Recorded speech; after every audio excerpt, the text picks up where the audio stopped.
Black people, it's all about the unity. There's nothing they can do with us, so ain't nobody. We are in a state of emergency. Prejudice. Wrote a song about it? Like to hear? Here it goes. Free your mind.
Grinding like that with her album because album She's cute.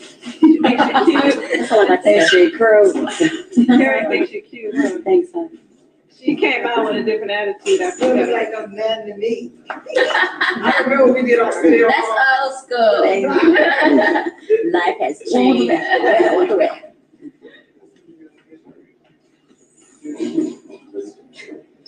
Wait, what was that? Mr. T did in Rocky. What was that? Rocky 3. Was it Rocky 3? You cover love my first. There we go. I don't have a lot to say. Come to see Terry. That's Terry, Cindy, and Ron. I trust that feeling. Does anybody have any questions of me before I get out of here? Let's see what you guys are saying. What's up, Soul Sister Rona? Hey, Taalik. I'm the bruh that did Mike Jackson in Tunica, Mississippi. Hey, now. Hello to Terry. Respect. Bless up. Bless up. Bless up. Come to see Terry. That's Terry, Cindy, and Ron. It's Terry. It's important for the Black youth, especially, to know that we did have a history and that we did great things and that we had great people, and those things were not in the history books when I was in school. And what I'd like to be doing 5 years from now is attempting to rewrite the history books so that they'll know that.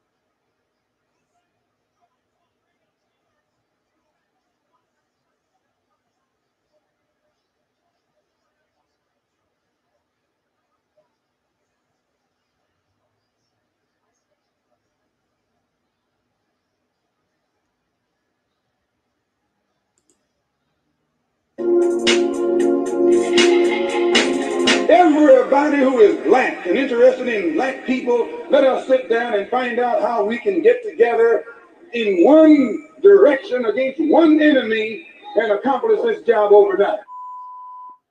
When soul singer and black activist Sam Cooke wrote the lyrics to his song, "A Change Is Gonna Come," it was very direct and to the point. With some changes to it, the song was still digestible. In the year 2019, black folks continue to go through the change rather than direct the change. A community activist named Taalik Ibn'rad has made an appeal similar to what Sam Cooke was asking for. A change. It's said that the meek shall inherit the earth. We ask when. When will the landlords give the meek a free lease? Mr. Ibn'rad is humbly asking for the state of Mississippi. President Trump has already had sit-downs with the wrong representatives of the black community. How about a real discussion with a true grassroots African American? Join and organize Operation Exodus Mississippi today, or become a supporter.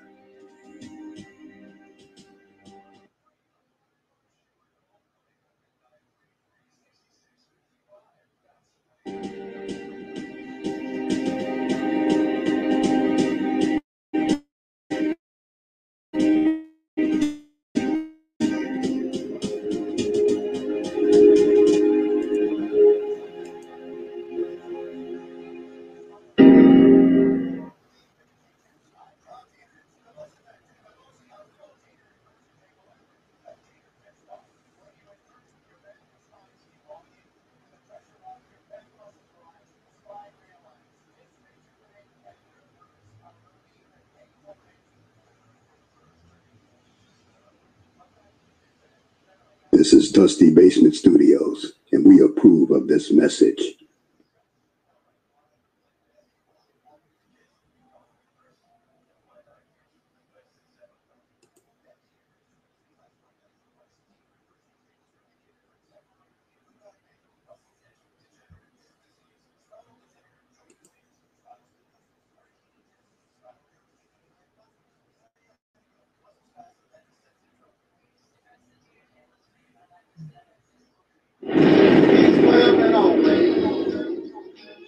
My black people, it's all about the unity. There's nothing they can do with us, so ain't nobody. In a state of emergency. Prejudice. Wrote a song about it? Like to hear it? Here it go. Free your mind.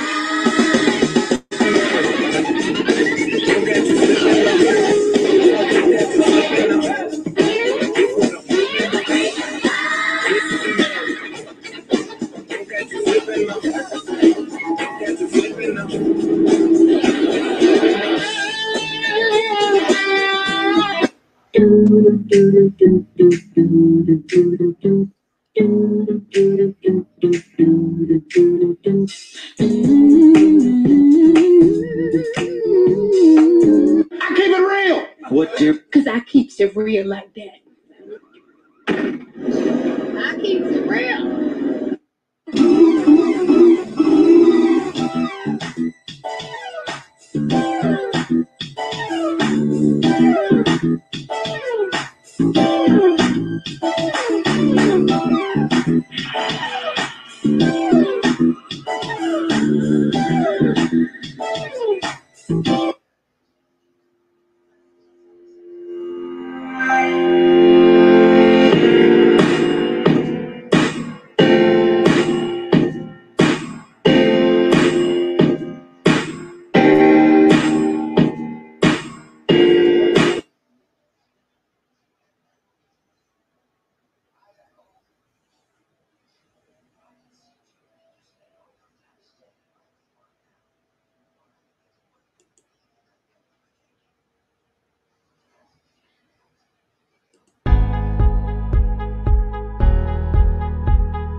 In the name of my ancestors, peace forever and always, and welcome to another edition of what we call the Simple on Earth Internet Ministry. I am the gatekeeper, the host of this program, known here on social media. Wherever you may find me, I am known as the mighty Angelsnup 7. I am your soul brother, number one. I would first like to inform you that my throat is sore, and it seems as though I have symptoms of the common cold, not the coronavirus, simply the common cold.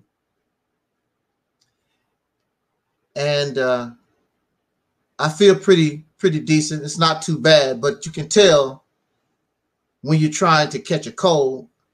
But even after all my body has been through the last few months,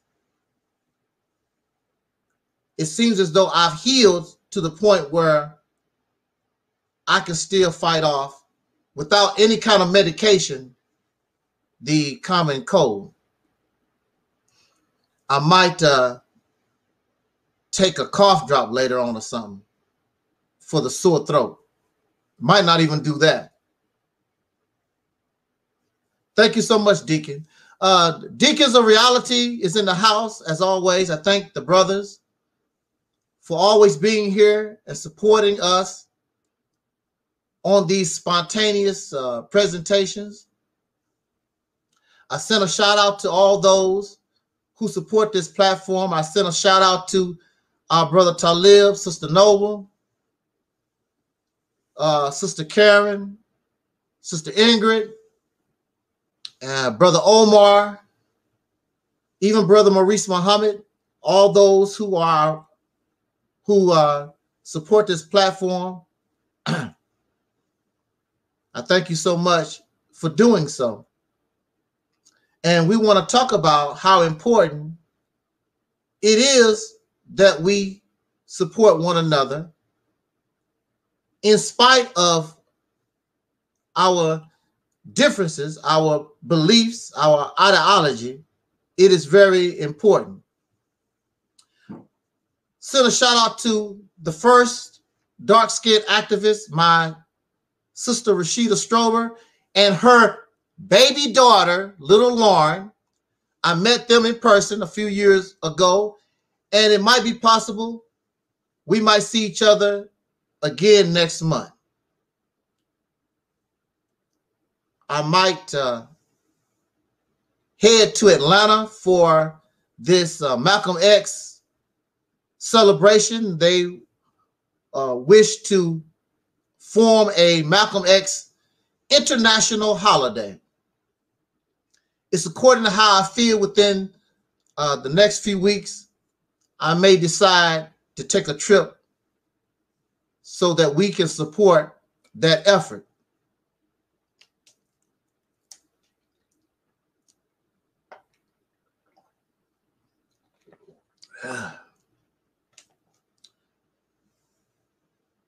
So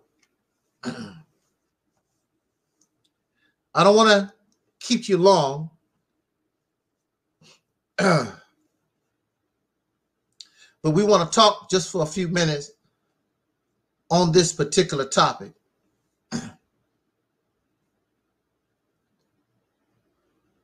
It was February the 21st, 1965, and there was a man at the Audubon Ballroom in New York City. He came out to talk to his audience the same way I am speaking to you right now. This man was known as Malcolm X, or Malik El-Haj Shabazz. I prefer to just say Malcolm X. And he knew that at any time his life would end. Not by natural causes. He knew there was an element that wanted to take his life. And what is sad is we understand that the oppressor, we understand that your enemy is behind closed doors, and they want to stop you from galvanizing, unifying other oppressed people. We understand this. But it's a very hurtful thing and disappointing thing that the people, the same people that you're fighting for, the same people that you want to uplift and galvanize, they want to murder you and have hatred in their heart, just like the enemy. And so this man stepped out on the floor, and a skirmish appeared in the audience. And before he can even speak a few words of his lecture, brothers stood up with shotguns and guns, pistols, and his wife and his children not too far from this. And these little babies, these little children, and this wife who were in the struggle to uplift and galvanize. They watched others who were victims of oppression stand up with pride and anger. They lifted up their weapons and they shot this unarmed. He did not have a weapon. They shot this defenseless man dead because of many things. They viewed him as a threat due to jealousy and envy. And so this put a, what they would call it, this would hinder the progress of the struggle, because you took one. It's just like if you assassinated Michael Jordan from the Bulls. The Bulls can win, but they have a better chance with the superstar Michael Jordan. So here, because of jealousy and envy and other factors, they decided to murder Michael Jordan, and Malcolm was the Michael Jordan of this movement. There's no doubt about that.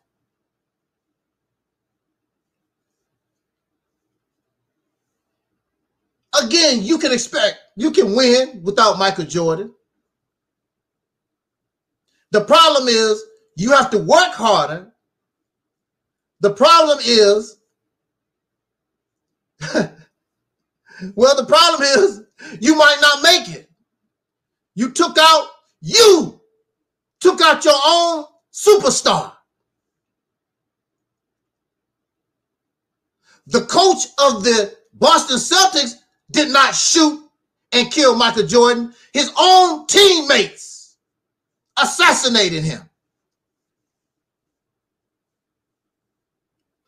So they decided to murder Malcolm X, Malik El-Haj Shabazz. What have they accomplished since they murdered that man? A few little things. So they assassinated Michael Jordan. They make some baskets, but they never see a championship because they took out the one who had the talent to take them and get the ring. There are some who will say that the Nation of Islam became better, stronger after the death of Malcolm. Well, first of all, if it was not for Malcolm X, and this is a fact, if it was not for Malcolm X, there would be no Nation of Islam as we know it. The Nation of Islam was a group of old fogies on their last leg. Malcolm was the savior. Malcolm took that little nothing organization to heights never seen in its existence. Never.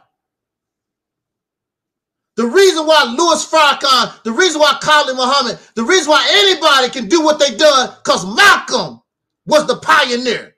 Malcolm laid down the track.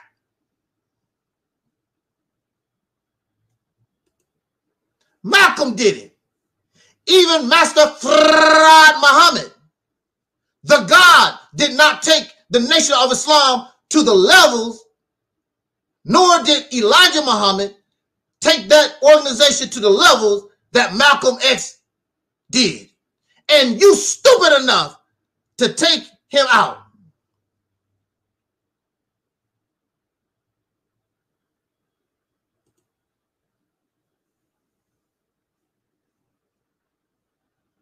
Absolutely.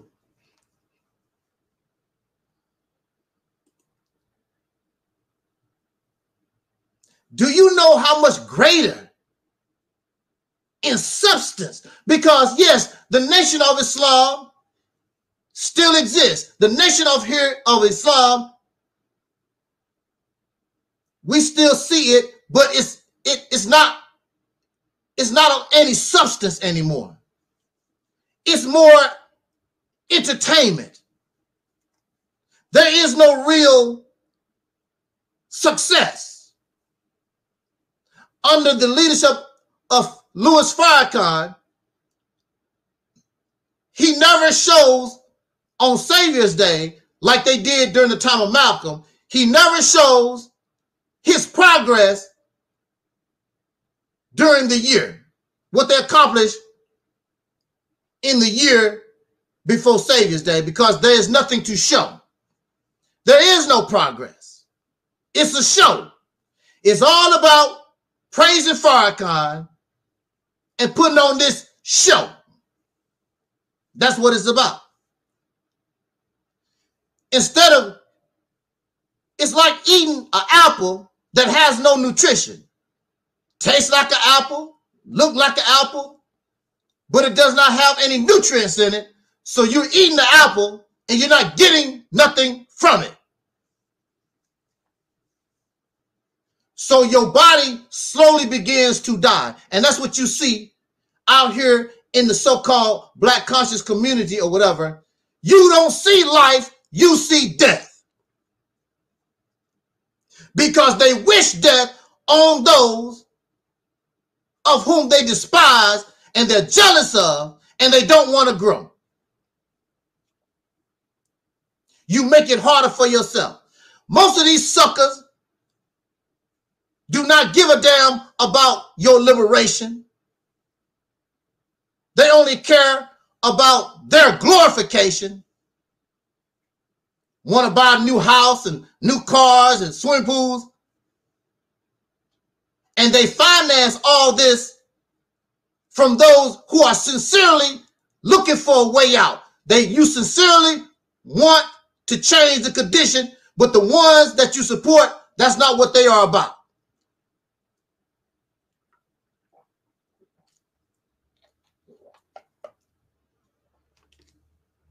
So you don't grow. And the movement, the struggle, does not progress.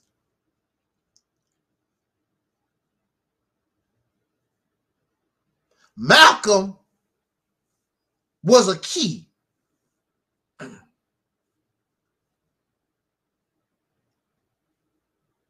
So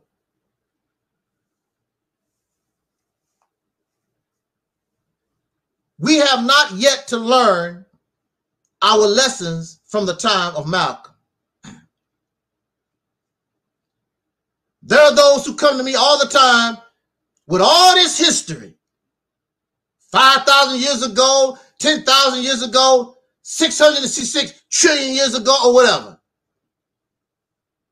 But you have not learned your lesson from February the 21st, 1965. You have learned nothing.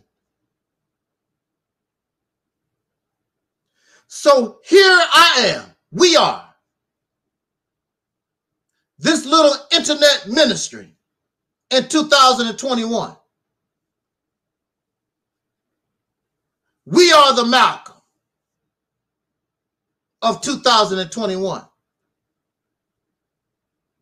And you have your own people. The same people that you want to help, the same people that you want to strive to raise us up to a different level.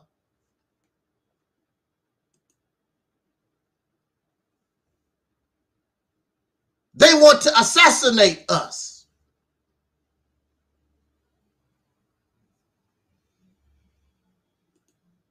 They want to kill us before we can even get started. And the same tactics that was used against Malcolm X is used against us. The death threats, the slander, the lies, whatever it takes, we want to keep you down. We don't want you to rise.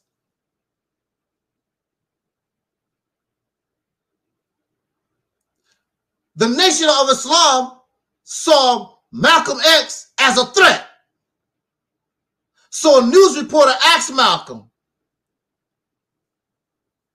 about his organization. And Malcolm said, I don't have no help.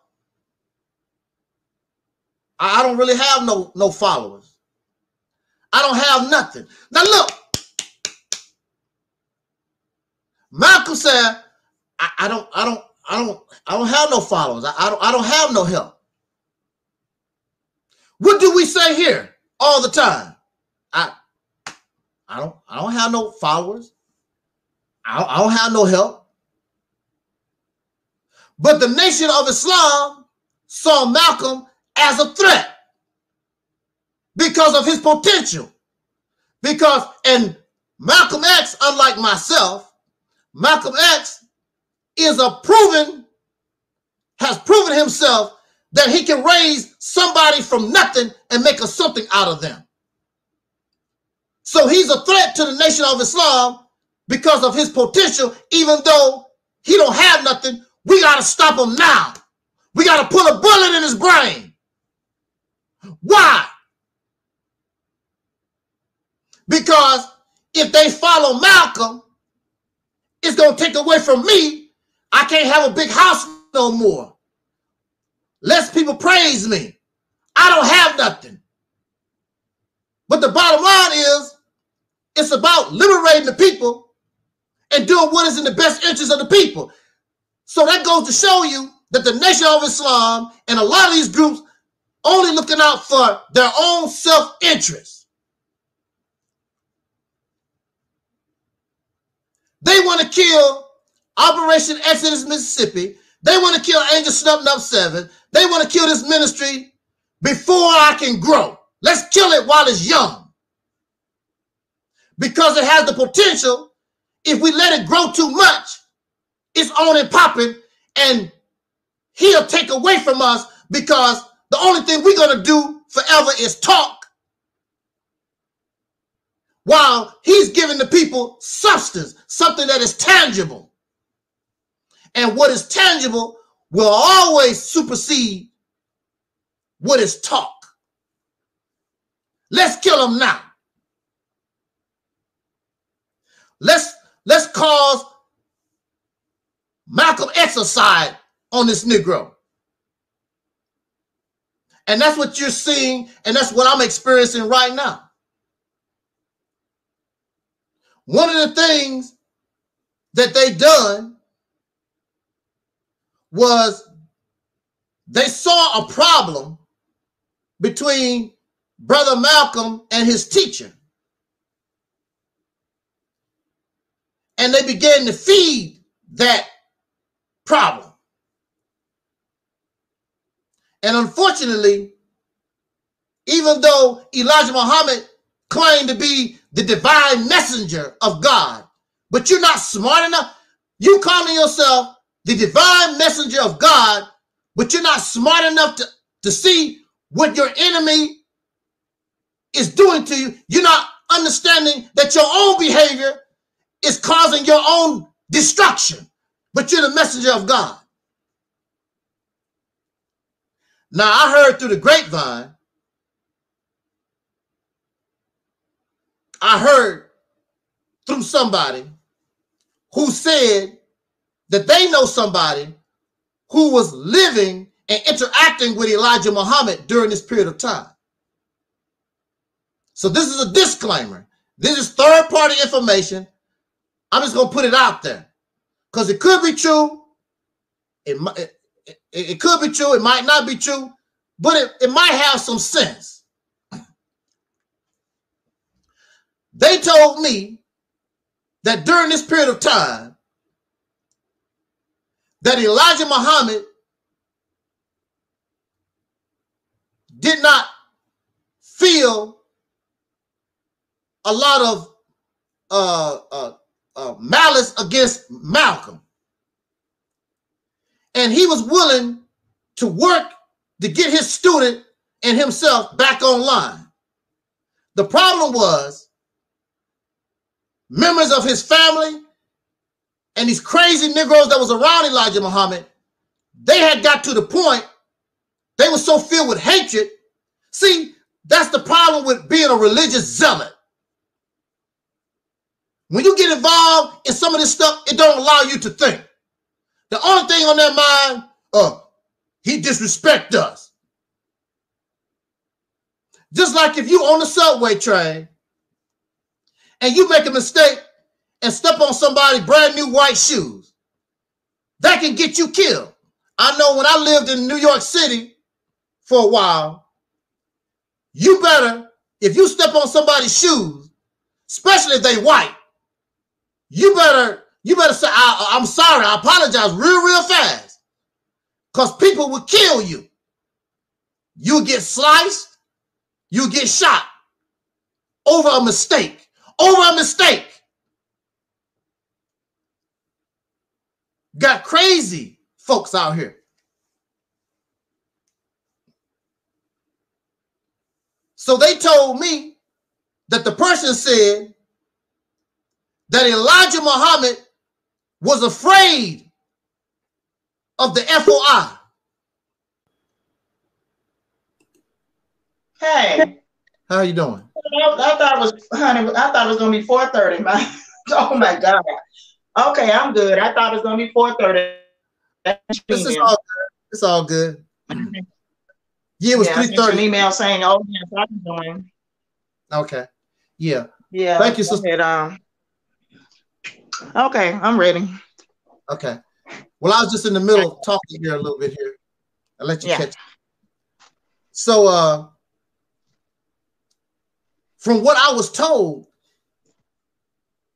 Elijah Muhammad was afraid of the FOI.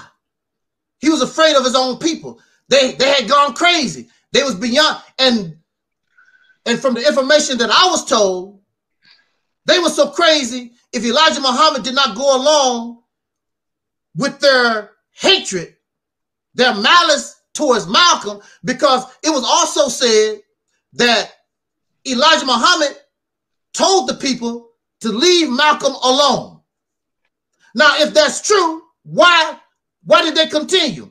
Because now they gotten to the point, their anger and their malice, their hatred toward this man, it was out of control.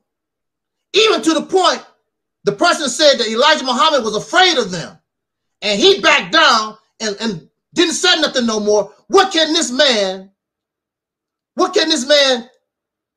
elderly man, what can he do with these folks? To be real. They looking at him like, we doing all this for you, and you ain't gonna get on board? So he felt as though his life was being threatened. That's what I was told. And you do have these people, these religious zealots. It don't make no difference what their leadership might say or whatever. Once they get a target, they're going to do what they're going to do. And in 1993, even Minister Farrakhan, now he's talking about the government killed Malcolm. In 1993, Minister Farrakhan said religious zealots from out of Temple number 27 killed Malcolm. He did not say, well, we think they was government agents. No, they was you. Filled with hatred like you are today. And then, of course, the government saw all this going on, and they just added to the fire by sending letters and things to continue to split up Elijah Muhammad and Malcolm. That's what they done. Now we know this, and I know this, and we're going through this right now. You have those sending me little tiny notes and, well, brother, I don't mean no harm. I just have a concern. What you have a concern about?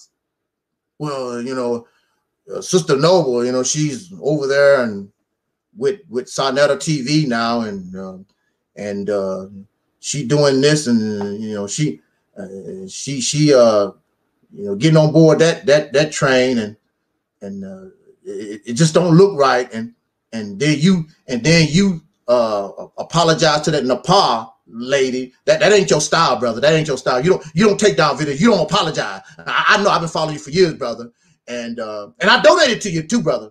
I want you to remember that. I donated to you. I'm just looking out. I mean, I don't mean no harm. I don't mean no harm. They put on the Innocent Act for you. I don't mean no harm, brother.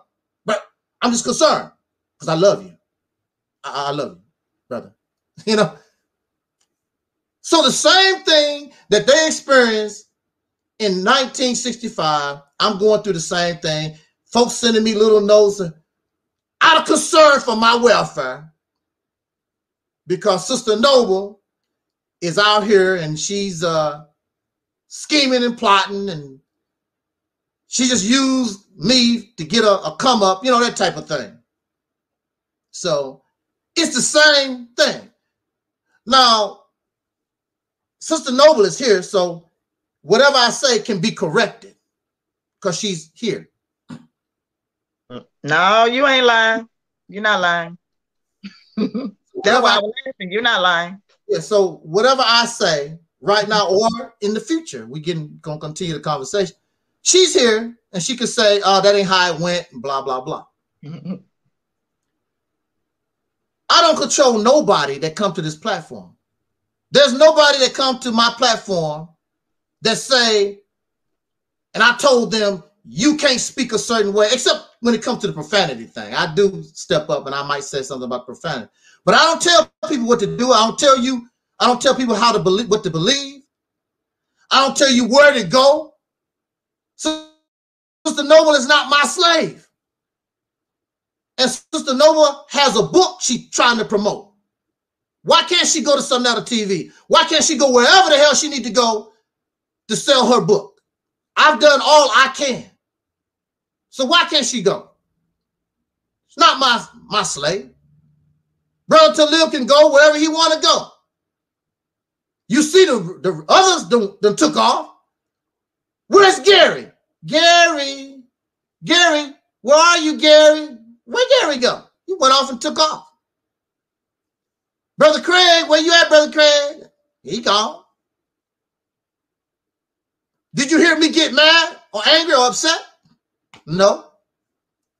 These are grown people. I'm not trying to convert nobody to nothing. You know, but people do this. I mean, people do what they do.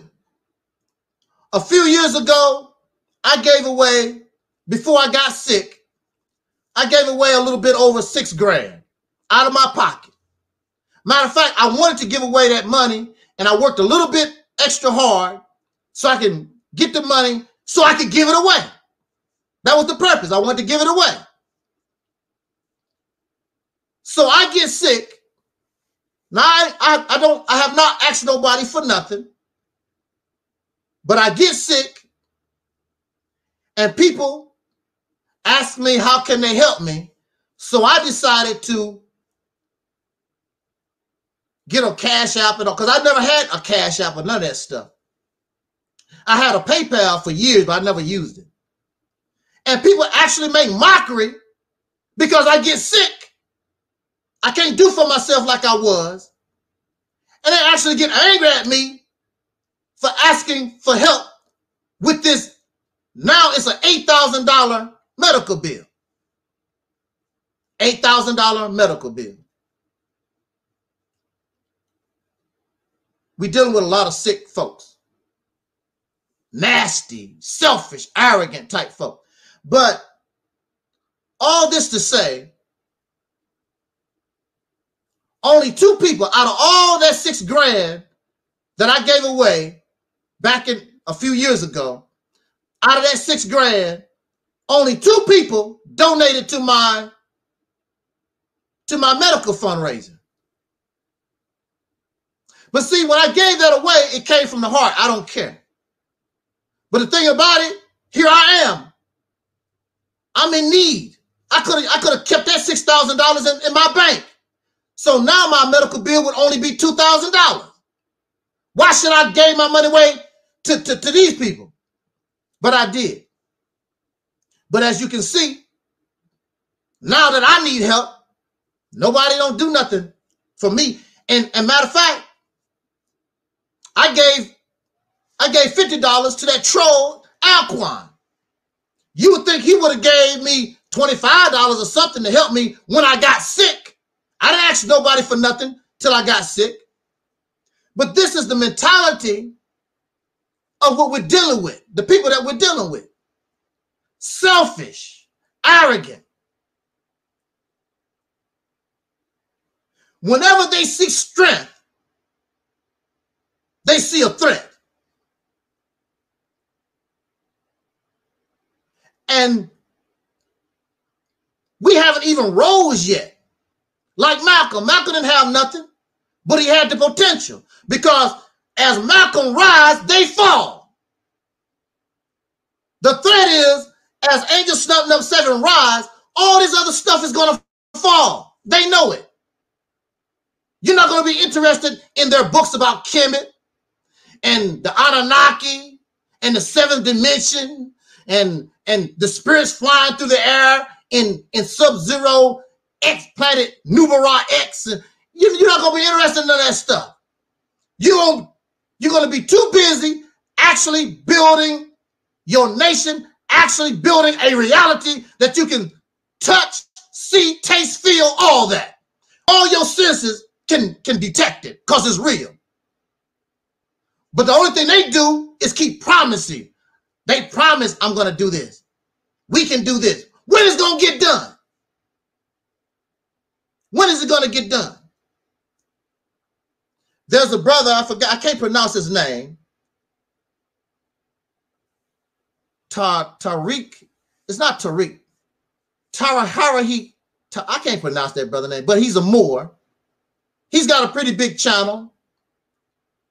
And he's telling us that we need to have a plan that everybody can get on board.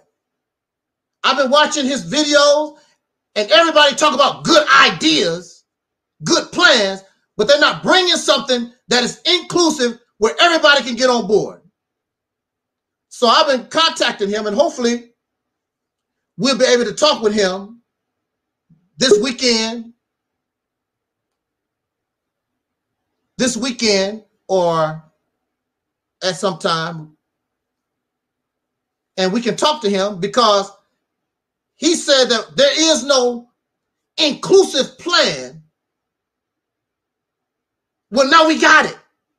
So, brother, you gonna get on board the soul train? You said nobody have a plan. Well, here it is. Now we ready to roll.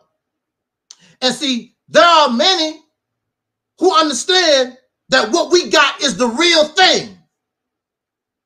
So as we grow,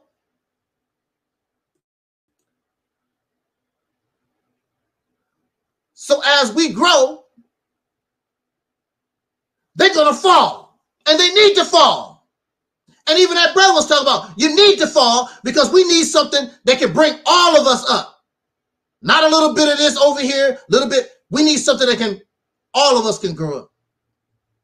So we have those who want to assassinate me. They want to destroy this work. And then one of the number one things that I noticed is, and I'm going to pass the mic to Sister Noble here. I noticed, okay, I'm already getting heat. I've been getting heat on social media ever since I've been here. But I really start catching the heat when we start talking about the Mississippi campaign. That's when the heat really started coming to me. I'm like, wow, what the, those guys, if you notice the history, that's when all those guys start having problems with me, and everything start happening because of the Mississippi campaign.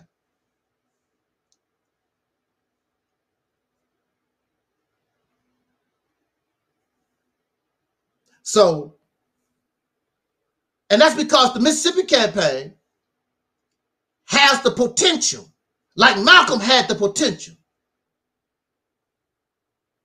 to do a lot of help.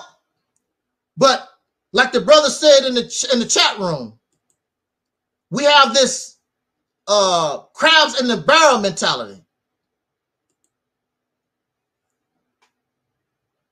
We don't want to see somebody else rise. If you can't do it and you're not doing it effectively, why don't you help somebody else? What's wrong with me going to Minister Farrakhan, and I did help him 9 years? What's wrong with me going to him and asking him, and people talk about, well, the way you talk about Minister Farrakhan, I wouldn't help you either. It don't make no difference. Even when, it don't make, if I talk nice or whatever, it don't make any difference. Because I'm still going to get the same thing, because his type of mentality is he want to run and control everything. I'm the head honcho. I'm the divine. I'm the greatest. If they can't control the show, they don't want nothing to do with it. That's the kind of mentality that you're dealing with. They don't even give a damn if they lose the game. Pass the ball to Michael. Pass the ball to Michael. Man, that nigga ain't all that. I'm going to shoot. Pass the ball to Michael. I can shoot. No, not right now. You can't do that. You done shot 7 times and missed. Pass to the superstar. Pass to the person who ain't shot yet. I don't want to shoot the ball. Fuck y'all niggas. Lose. Go to the locker room. We don't care about losing. We don't care about we have the same mindset as that poor sister that just died in Columbus, Ohio. I don't know what happened in that house, but those sisters was running out of there like a bat out of hell, running for their lives. But that young girl, she was so enraged and full of hate, I'm going to kill. That's the only thing on her mind. And I think that the one that was in the pink was the main target, because she could have messed around and got the one that fell on the ground. But she saw that pink. Whoa! I really won't. And there was no stopping her. And there are those who say that a taser could have stopped her. When you're enraged like that, I really doubt if a taser would have stopped her from getting to the point where she could have sliced the other woman up, because she was so enraged. And the officer had to shoot her 4 times.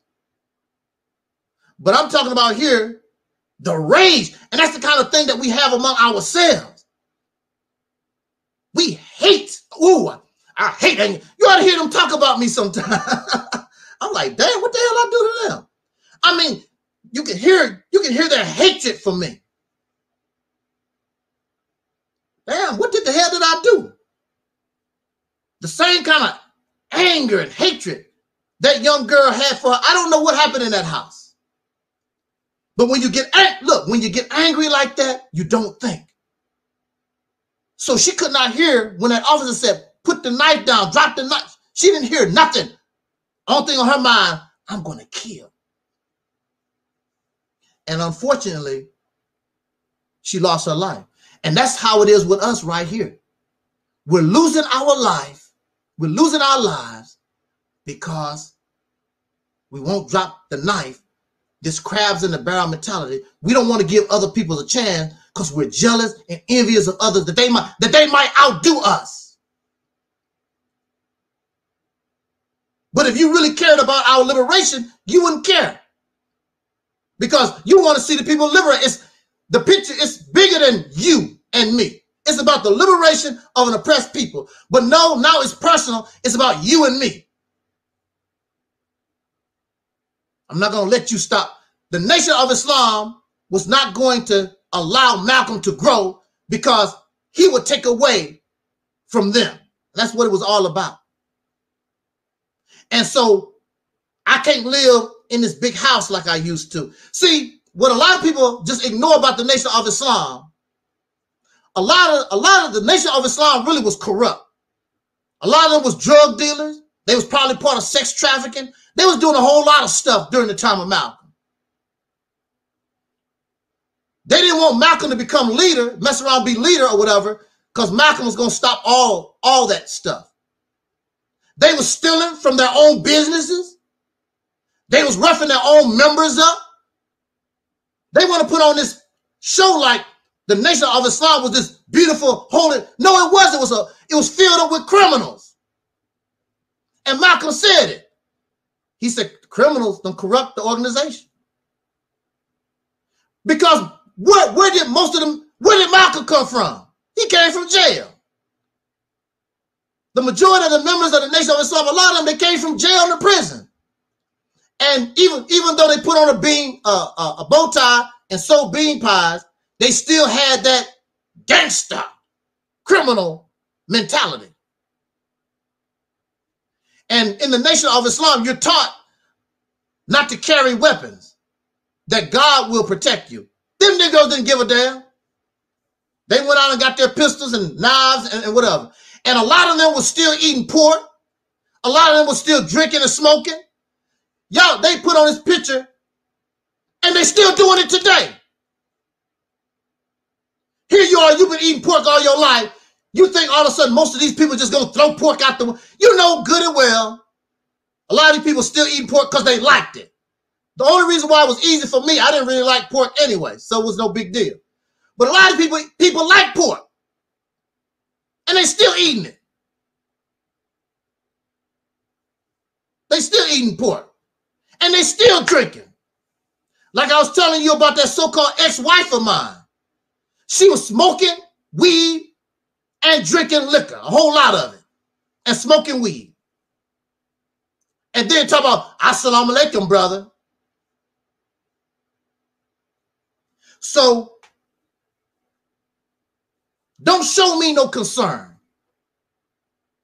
Don't bring your little, some of you might really truly be concerned. But I don't need that. See, whatever will be. Some people ain't meant to be together anyway. They are together for a certain period of time and everybody go their ways. It's called divorce. So I don't trip off of it. I've seen, I don't know how many people on social media come and go. many of you will not be here next year. That's how it is on social media. And somebody will replace you, and we just keep rolling. That's how it goes. But that's what happens. What we're experiencing is because others see our potential and want to try to kill us before we're born. They want to give us an abortion, especially when it comes to the Mississippi campaign. Because the Mississippi campaign is the real deal. It's the best and the most realistic plan that has ever been brought before us. And they don't want to see it successful. They don't want us to see it implemented because it would take away from them. It would take away their praise. It will take away from their money and all that type of stuff. And so it's a threat because they really don't give a damn about us being liberated. So on that note, I'm going to pass the mic to our sister here, and she can give her take on this topic. Thank you, brother. Thank you, brother. You know, I'm gonna speak on, you know, the lady that that got mad about some comments that I made 2 months ago in a video. You know, I've been thinking lately about how all these people behind the scenes, because I told somebody about it. I told Sister Karen about it. I told her, like, within the past 2 weeks, I said, I feel like people are trying to sow division. Yeah. And I think before yesterday, I told you that, I'm not certain. I might have mentioned it during one phone conversation. Okay. Within the past 2 weeks, even before yesterday, I think. Okay. Yeah, you did. You did. Exactly. See? Yeah, that's what I'm talking about. That's what I'm talking about. And that was before I even found out about the lady who made the comment that I was rude to her. See what I'm saying? I didn't even know about that until yesterday. See what I'm saying? So I just wanted to speak on that a little bit. You know, first and foremost, I want to again apologize, okay, to Sister Ingrid for any misunderstandings that have occurred based upon some comments that I made 2 months ago in a video, okay? And when I found out about it, I was taken aback. I was surprised a little bit because I was trying to figure out, what did I say to this lady to offend her that bad where she wished she had never purchased my book, and you know, and she would call a brother and tell him about it. But I wish she had told me. I wish she had told me first before she called another brother and told him about it, because it seemed as though, you know, that would cause people to start thinking negatively about me. Okay. And that would cause the brother or, you know, other persons to think negatively about me based upon her comments that she made, that I was rude to her in a live stream. And I, you know, the lady also said she doesn't watch my videos anymore based upon that, you know, that incident. Now, when I first heard about the situation, I mean, I had to figure out what it is that I said to this lady that would make her wish she had never purchased my book, that would make her call a brother and tell him about it. And you know, then I remembered, it just came back to me. I remembered a live stream that I did, and, you know, it was about 2 months ago when I did the live stream in which this lady wrote in the chat room about reparations. I remember that I was in a good mood that night. I also remember I was really animated when I was speaking that night. I was really animated. And I remember I laughed out loud when the lady wrote a comment in the chat room about reparations. You know, I laughed out loud. No, baby, we're not going to ever get reparations. That's how I was talking. Right. And so I want to say, Sister Ingrid, I did not mean any harm by what I said. I did not mean any harm at all. Okay, by laughing out loud. The laugh was not at you. Okay, it was not at you. It was just, you know, me being animated that night, me being in a good mood, me being silly that night, you know. And if you had watched many other videos that I've done, you would see the same thing. You know, some nights, you know, some nights I'm more animated than other nights when I'm doing live streams. Okay, so, you know. And there are some videos in which I'm just dull and tired and I'm talking tired. But there are other videos in which I'm animated. I speak, with some upbeat, I speak with some authority in my voice. So I don't want anybody to think that I'm being rude to you just because I raise my voice in a video, or because I'm laughing out loud, about something you wrote or said. No. And I just wanted to clear that up. I wanted to clear that up. I did not mean any harm by what I said. Okay. Now, I apologized in another live stream that I did early this morning to Sister Ingrid. And I did it because because people, even if I felt like I was not in the wrong, somebody else felt like I wronged them. So therefore, I'm going to apologize, because if you felt bad about what I said, or bad about me laughing out loud, I'm going to have enough empathy to say that I apologize about what happened, about the misunderstanding. Okay. But I was not rude. I don't recall saying anything personally to offend Sister Ingrid in the live stream that I did 2 months ago. And I just want to say I apologize, but we're not going to get reparations, and I'm gonna have to repeat, the same thing that I repeated in the live stream that I did 2 months ago. These people are not going to economically empower us, because the goal is to keep us as a permanent underclass in this country. That's the goal. Why would they economically empower you so you can have more power than they have? Think about it. Now, it would be nice if they did, give us some reparations. The reparations don't necessarily have to be, $1 million check. The reparations can come in the form of not having to pay taxes, federal and state, for the rest of your life. Elimination of all federal debt, including credit card debt. Elimination of all federal debt that includes student loan debt, and the elimination of credit card debt. The option to be a homeowner, being approved for business loans, even if your credit is messed up. Okay. That can be a start to reparations. What I just named, that can be a start to reparations.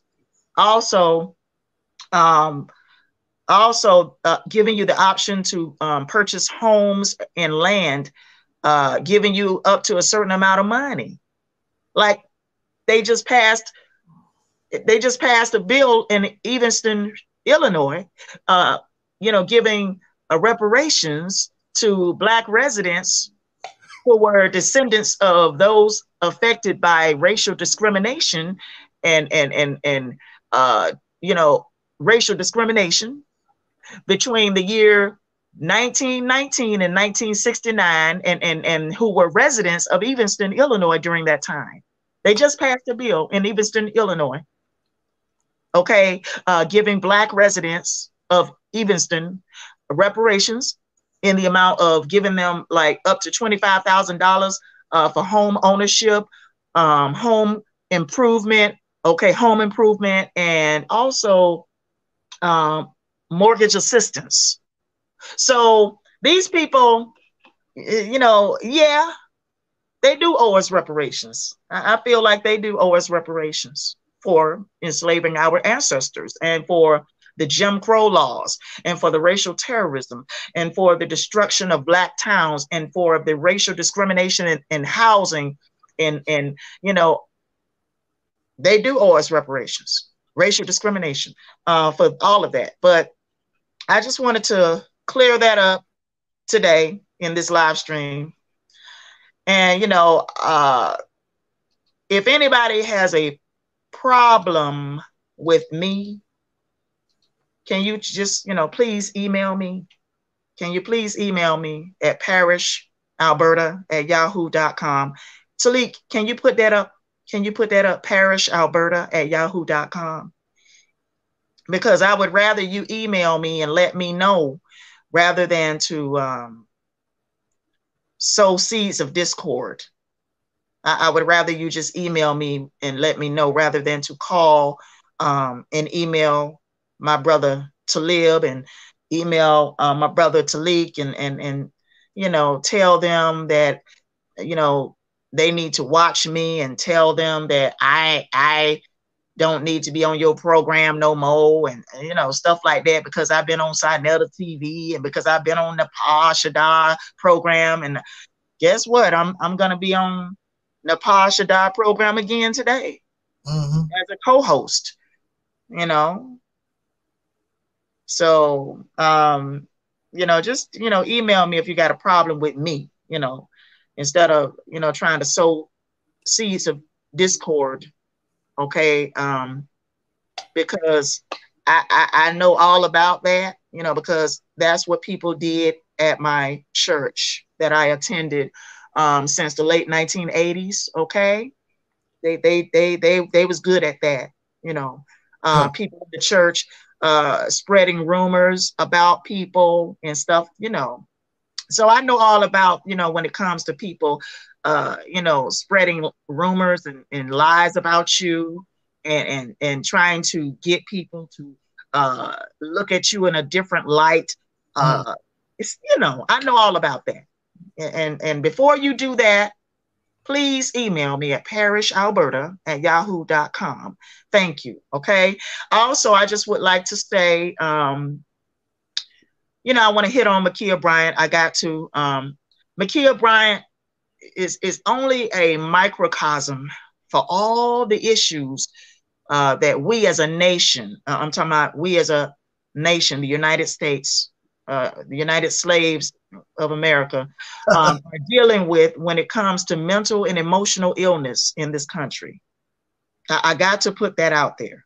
When it comes to mental and emotional illness in this country. And yeah, and I feel, honestly, I feel we could all use some therapy. Oh, that's another thing. That could be a part of reparations too. Free healthcare, including mental health. Okay. Yeah, I forgot about that. Free healthcare, including mental health, because of the atrocities and the historical trauma attached to our story as descendants of slaves in this country, who was emancipated, not liberated or set free, but rather set loose. Right. And this government left us hanging. They left our people hanging out to dry after the emancipation from slavery. They left our people hanging out to dry. The U.S. government, even after the Civil War, allowed these white folks to racially terrorize our people, which made many of them flee from the southern states, and go out west in the Midwest and up north. They were fleeing from racial terrorism because these crackers was down here killing black people, lynching black people every damn where. They was lynching black people in Atlanta.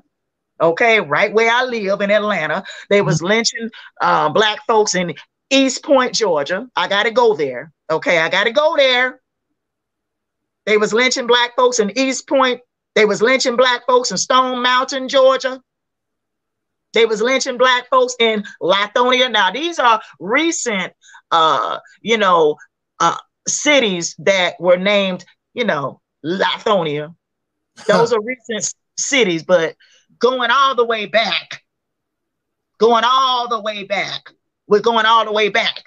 These areas were known by other names. Y'all understand what I'm saying? And so there was a lot of, see how I'm talking to y'all right now, animated? See, that's what I was doing in the live stream about 2 months ago when I was talking about reparations. Okay, because she put a comment in the chat room, and so I put it on the video screen for everybody to see. So that, so that's what I'm saying. That's what I'm saying. But getting back to what I'm saying about Micah Bryant is only a microcosm for all the issues that we as a nation are currently dealing with when it comes to mental and emotional illness in this country.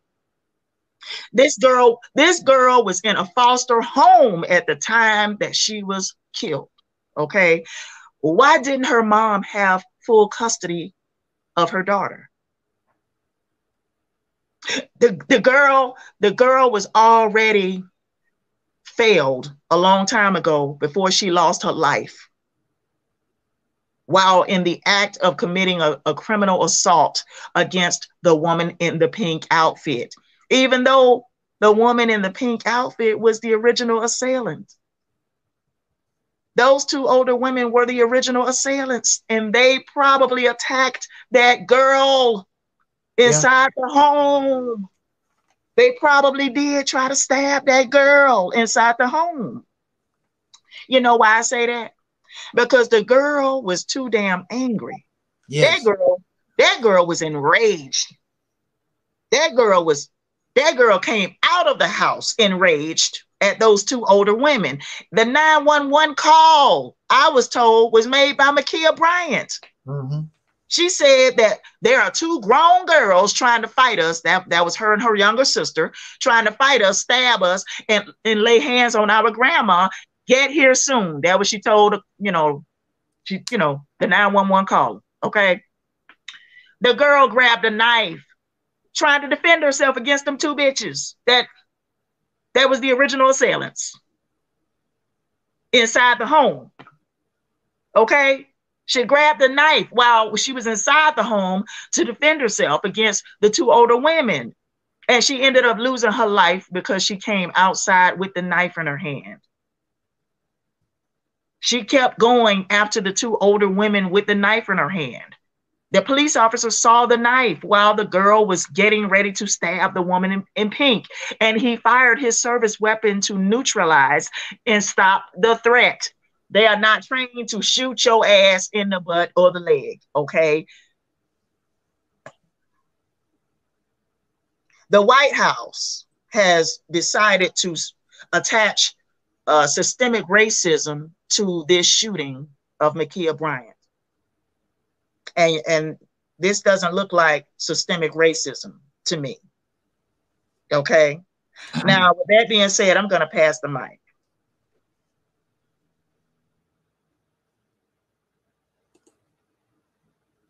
Yes, ma'am.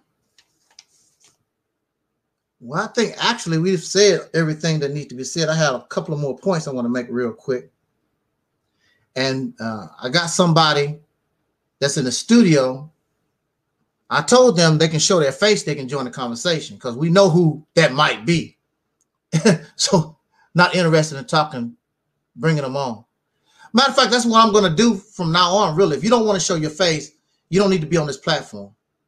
Because I think that's a requirement on Sister Sit Down. You have to show your face. None of that troll stuff. Show your face. Be man and woman enough. You can run your damn mouth. Show your grill. Most of these people that's behind it, they won't show their face. I don't know you. Now, if I know you, it's no big deal. I have a relationship with you. That's different. But when I don't know you and you come in here or whatever, what is your intent? The trolls sound ugly. Well, you won't be talking here because I don't care if you're ugly or not. You don't show your face. I have nothing, no conversation for you. I would like to apologize to Sister Ingrid and actually Brother Taalik too, because he was telling me something that, it was a private conversation, really. It's a private conversation.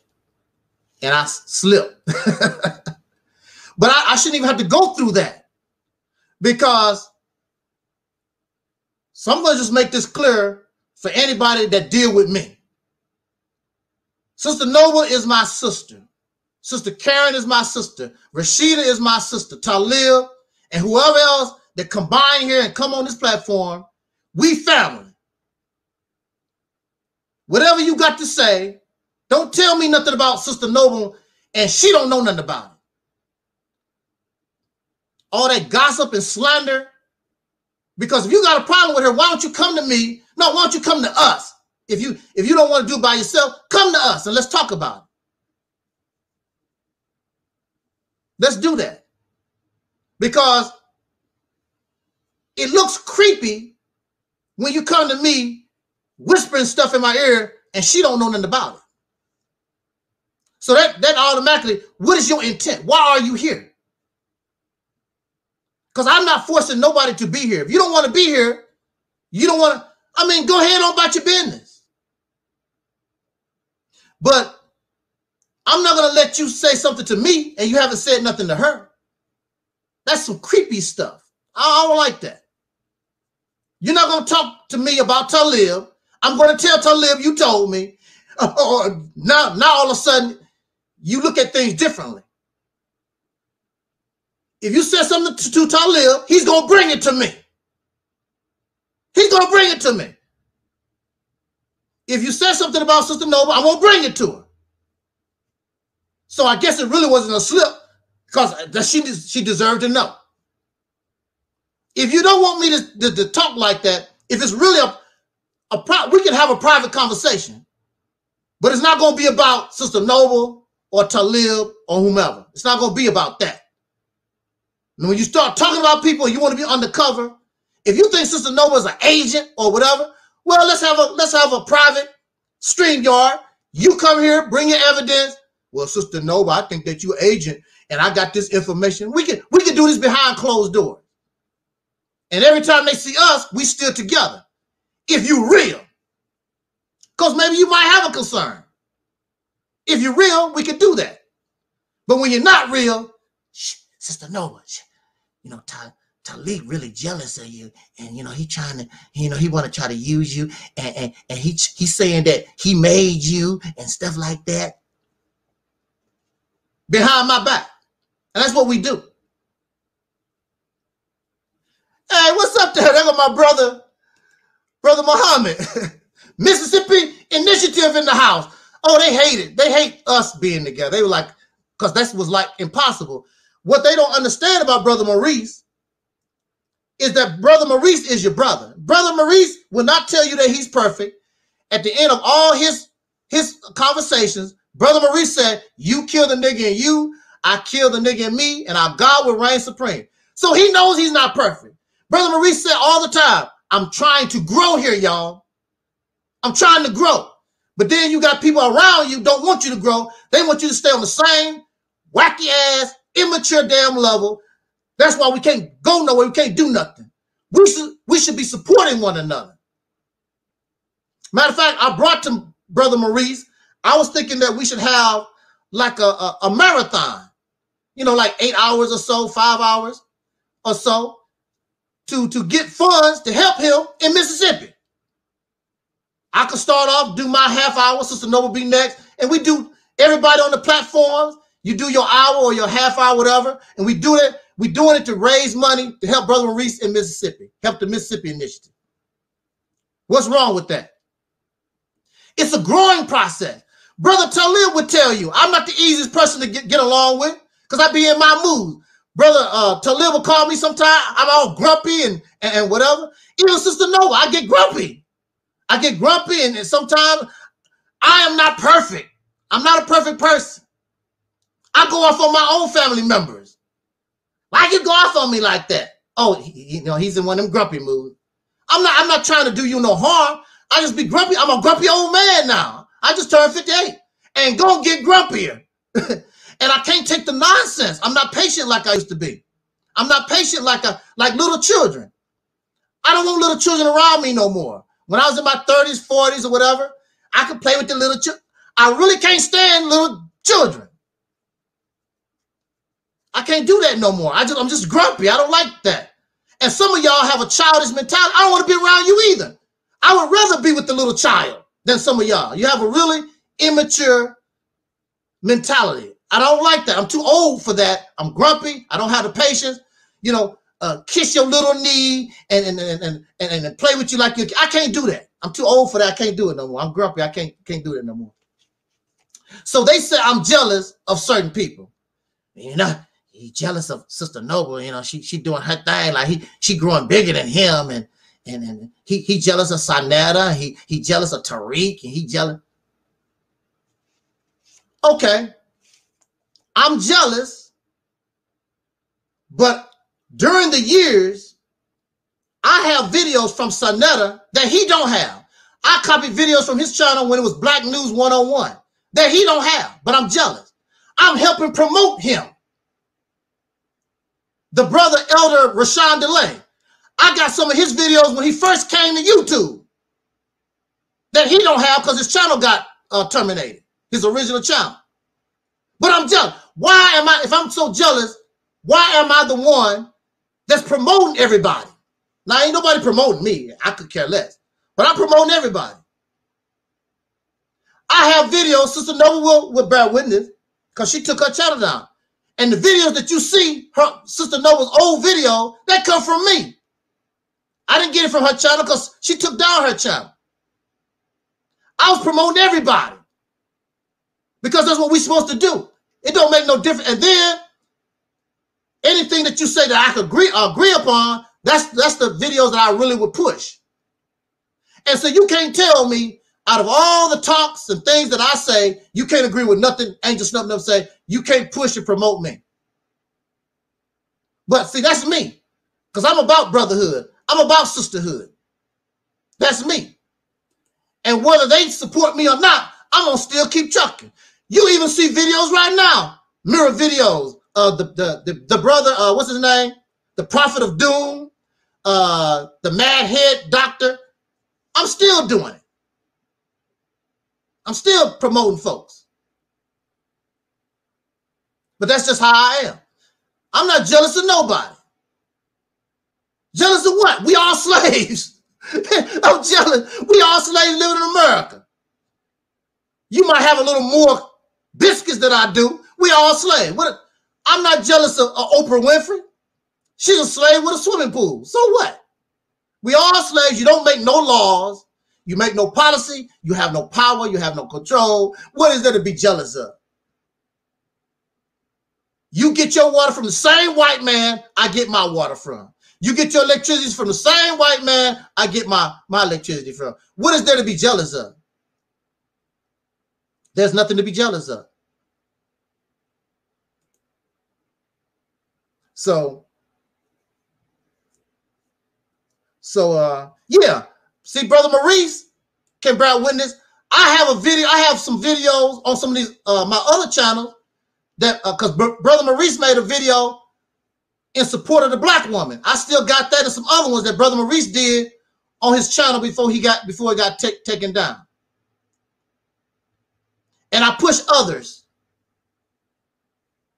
When I make these compilation videos, I would take people's promo videos or put their avatar in the video to promote folks. I promoted Synergy, and I promoted everybody. You go to those old videos, even the new ones, you see I'm still promoting that brother's book in my videos.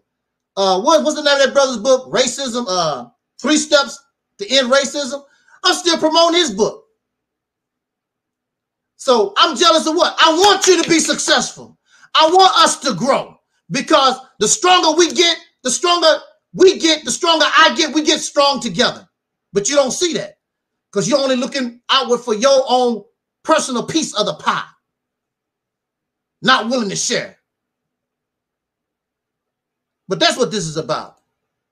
If you talk about Brother Maurice, I'm going to bring it to him. Well, so-and-so. And that's what we did, and Brother Maurice will bear witness. That's what you're supposed to do in the Nation of Islam. If somebody come sneaking and talking about somebody else, gossiping, you're supposed to bring it to the other person's attention. Well, you told me to tell them too. If you're going to tell me about Sister Noble, tell her too. Unless you got what? Unless you got you hiding some kind of agenda. I do respect personal conversation, but I don't respect gossip and slander. I don't respect that. Whatever you got to say to me about Brother Maurice, let Brother Maurice be there too. Not talk. That's all right. That's all right. What you mean that's all right? You say you had something to say to me about Brother Maurice. It's all right, brothers. You know, it's all right. See, we're not going to let that get off. We're not letting that get off. So I just want to say here, we strong here. We're going to stand strong here. Ain't nobody perfect. Nobody claim to be perfect. We're going to have our ups and downs, whatever, but we understand. We have our eyes on the prize. We understand the goal, and that's how we go. When I fall, Brother Maurice going to say, here we go. He grabbed my hand, pulled me up. When he begins to fall, we have to be our brothers and sisters keepers. When the flag fall down, somebody else grab the flag and keep going up the hill. And we're going to win. When you get that type of mentality, we'll change this whole condition almost overnight. Because we got the power. We have the potential. We can do it. You just don't want to. Because you're actually comfortable in this stuff. You're comfortable with the little biscuits that the slave master put on your table. You know, some of y'all have $1 million biscuits on your table. You know, my biscuits that I have is you can buy 3 for $1. You know, you might have better biscuits than that. But that's how we need to do here. It's all about unity. Without unity, we're not going to go nowhere. So, but some of us don't. The reality is some of us don't want to go nowhere. They are comfortable doing this hamster crap. Get on a hamster treadmill, going round and round, a bunch of talk, and nothing gets solved. I'm sick of that. The cycle stops with us here. We don't do that here. It's something tangible or nothing. And we make no excuses for our failures. It ain't working. I accept that. We got to try something different. Not going to be making excuses for our failures. So on that note, okay. I don't know what my big brother, well, he's my little brother. I'm the big brother. My little brother, Maurice, I don't know where he's at. But if he wanted to come join the conversation, he could. Okay. Cool. Go ahead. I mean, I'm just asking. He might be busy. Oh.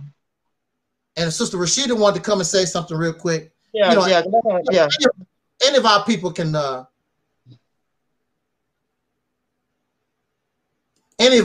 come join here. I got this faceless person. I made it very clear. If you don't show your face, I'm not clicking you in. I don't know you.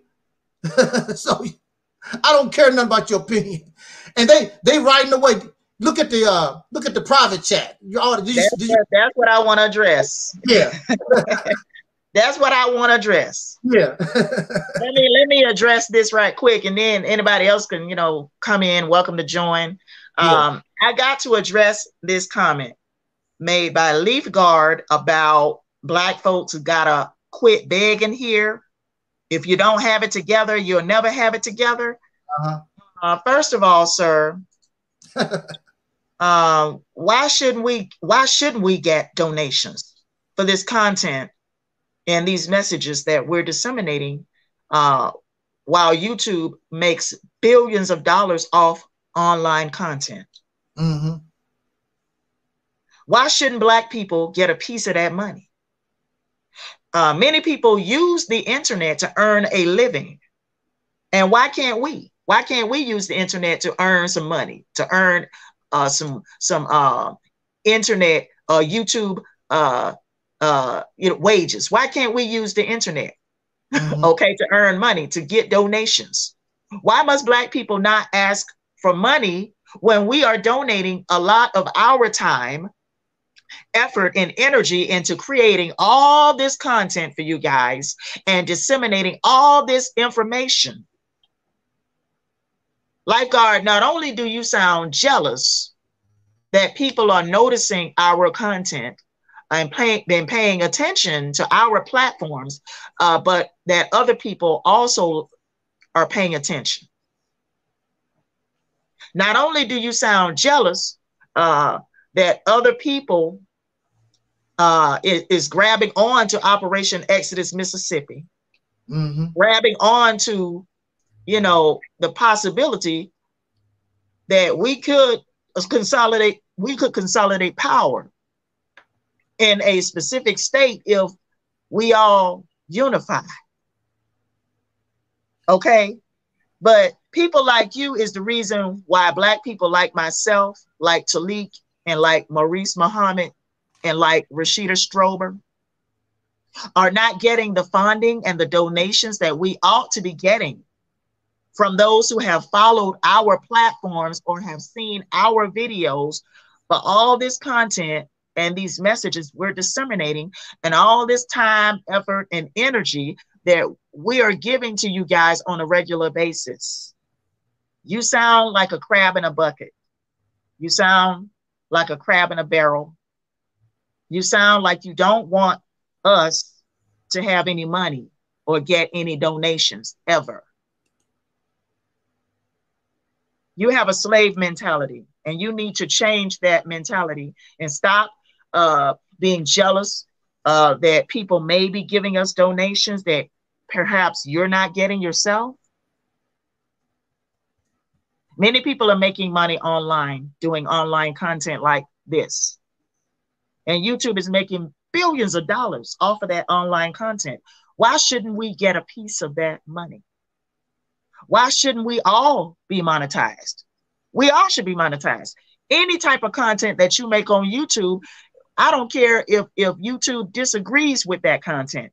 Everybody's platforms, channels should be monetized, because we're taking a lot of time and energy into creating all this content for you guys, disseminating all this information. And we should be getting paid. Okay, we should be getting paid. There's no reason why Taalik should not be getting donations from you guys on a regular basis. Okay, there's no reason why I should not be getting donations. There's no reason why Maurice Muhammad and, you know, Rashida Strober and all of these, you know, platform YouTube content creators and influencers should not be getting paid for what we do. I mean, I don't know about you, but I've been 28 years a slave, working for on jobs. I just say working on jobs, you know, where, you know, I'm being harassed regularly on the job, being harassed and bullied regularly on the job. I've been discriminated against on jobs over the years. Okay. And I can tell you now, you know, I'm 46 years old, and I'm tired of dealing with all of that. So, you know, I wrote this book, God is on Trial, which is available on Amazon Kindle for $3.99, and you may purchase it for $3.99. Download it to your phone for $3.99. Also, the paperback is $13.99. This book was published in June 2020. So, you know, I wrote this book because that is what I love to do. This is what I love to do. Right. Been writing since I was 13 years old. Okay. And, you know, I just didn't end up on the New York Times bestseller list. That's the only thing. I'm not a well-known author. I did not end up on the New York Times bestseller list like Charles Blow, who wrote his book called The Devil You Know. published his book earlier this year called The Devil You Know, a Black Power Manifesto, which, is similar to Operation Exodus Mississippi. Yeah, we're just going to go there. It is similar to Operation Exodus Mississippi. I want to read his book because I need to know some things. Okay. So with that being said, I'm going to end on that note. I'm going to pass the mic.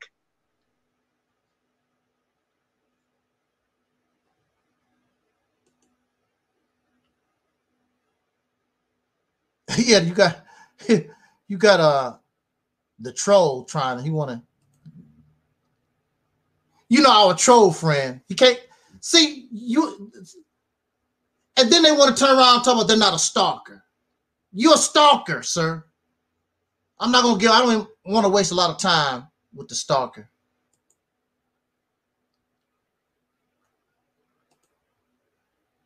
But the stalker says that when you don't allow faceless people to come on your platform, you're a coward. I wouldn't even get the nerve. How can you even get the nerve to even say that? Because you hiding behind a picture. That's cowardice right there. What you scared of? Because you want to be able to come on somebody else's platform and run your mouth, and we don't get to see what a fool look like. I want to see what the fool look like. I want to see what this idiot look like. And then, because we show our face, the same clown will tell you, oh, you got a bald head and your house is junky or whatever it is. What about you? You come on here. Let's see what you look. I bet some of these trolls look horrible. I bet these some horrible looking people. Well, he said he was ugly. They some horrible looking people. But, beauty is in the eye of the beholder. I wouldn't hold that against you. So, but you're a coward. And if you want to come here from now on, no more faceless people unless I know who you are. I'm not interested. Take your faceless ass, coward ass somewhere and drink some syrup or something, And this troll always on his video sipping on some syrup. Like what the hell? You're always thirsty. Slurping. Oh, now I don't want to get nasty. He could be doing something else. That slurping, hey, that's your business, troll. I mean, that's what you're doing with a man, because I don't think women sound like that when you, I don't know. I don't keep it with that stuff. I don't believe in sodomy, so I don't know. That's y'all thing. But anyway, I just wanted to get that off, put that on the record books, and we all good here. So you want to do the creepy thing? You send me an email. I'm going to forward it to Sister Noble. So I'm just letting you know. You want to do the creepy thing? Talk about Talib. I'm going to forward it to him. I said, this person is sending me an email about you. You talk about Sister Ingrid. I'm going to forward to her, or Karen. Or Sister Rashida or Maurice. I'm going to forward these things. That kind of conversation is not private. You try to do some creepy stuff, sneaking around, So, we don't do that here. Because whatever you got to say to me about anybody on this platform, you can say it to all of us. And that's when you'll see they fall back, because the intent is to divide. That's what the whole intent is. Yeah. That's what the intent is. Because you even see it, I see it even on other videos. I have people, they whispering to other folks, well, who is Angelsnup No. 7? Oh, you don't want to know him. He this and he that and that. You even see it on video. But you really bold when you want to come in somebody's house and do that stuff. Well, you won't get caught up. And really, see, I know Brother Maurice, we the same. If this was on the ground, we whooped your ass for doing stuff like that. Because your intent. Matter of fact, you might end up floating down the damn river. Don't play that. You don't break this up here. That's an evil thing to do. You don't want nothing to do with us. You don't like whatever. Go about your business. Nobody's stopping you. But you want to come in here and creep, try to destroy somebody and sneak around. Oh, no. So from now on, you're going to know, you do that little creepy stuff in my ear, I'm sending it to Sister Nova, I'm sending it to Ingrid, Karen, whoever the hell you talking about. Because if you got the nerve to say it to me, you can say it to them. So they can defend themselves. So they can understand what's going on. No, you just want to try to put some poison in my ear. Mm-hmm. We already been through that with Malcolm. We should know better by now. Mm-hmm. Same thing happened to me at church. Yeah, same kind of stuff. Yeah, same kind of stuff. Don't even know it. It's the same playbook. Yeah. That's how I recognize it. Yeah.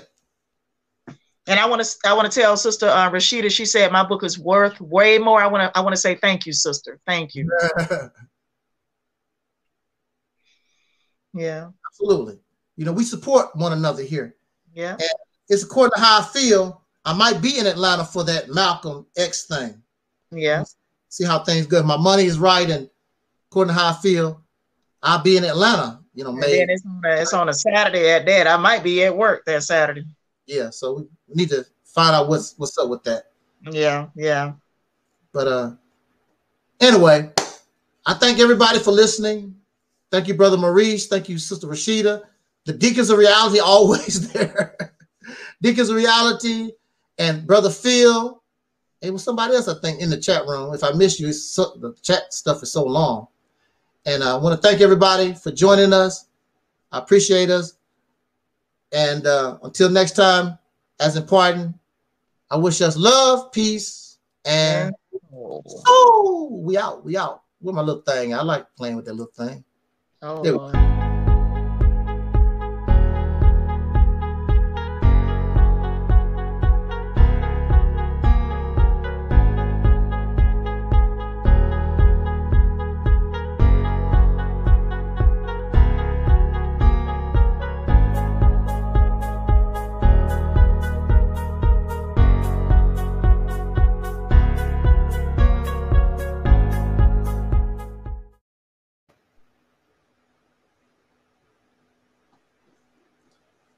Give that book a little advertising.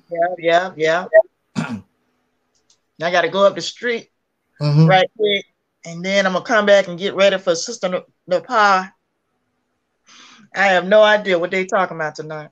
But whatever it is, I know it's gonna be good.